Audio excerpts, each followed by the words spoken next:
Hi everyone, my name's Cathy. Welcome to Skint Living UK.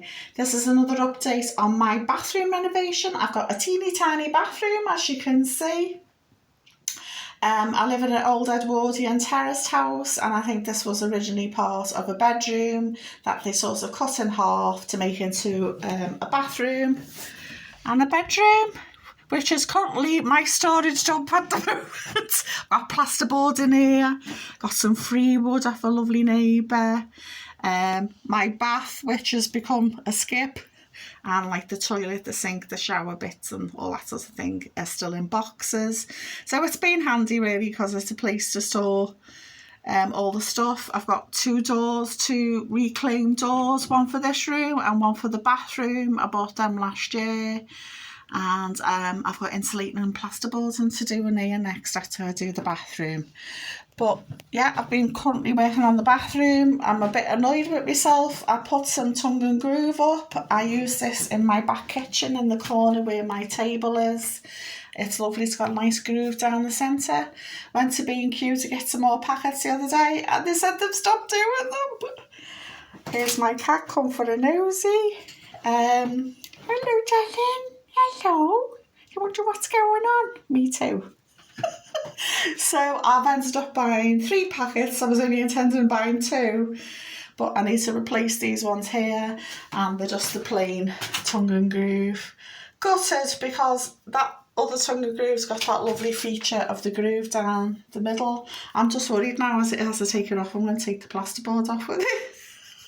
So yeah, it's an experiment. I put the skirting boards up last week because I've got, this is an old Edwardian house, and I just wanted to keep it as in period. I've bought a roll top bath with the type with the lovely claw feet. It's a smaller size than usual because it's obviously a smaller size bathroom, and I'd never get a full size one in here. But I just thought, because I'm putting the house up for sale, if someone buys it, they always want somewhere to chuck the kids, don't they, in the bathroom, the kids in the bath. So I thought, yeah, I'll leave it as a bathroom rather than a shower room. So yeah, I've got these grey Metro tiles I bought from B&Q. I'm not that fussed on them really, to be honest, but I wanted a contrast because on this window wall and the door wall, I'm putting up these nice white marbly type tiles. I got them from B&Q as well.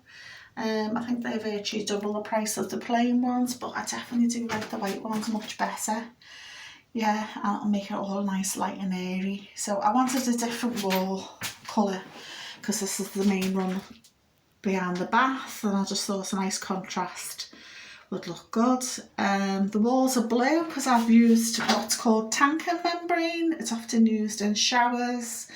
And because this is an old, knackered old house, it was built in 1908, I just thought seal it from the damp.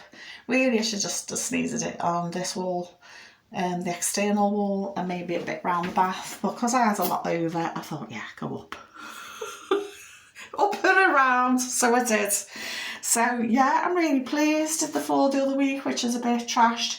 These floor tiles are like wood grain in grey to go with the tiles, and I got them from Wicks.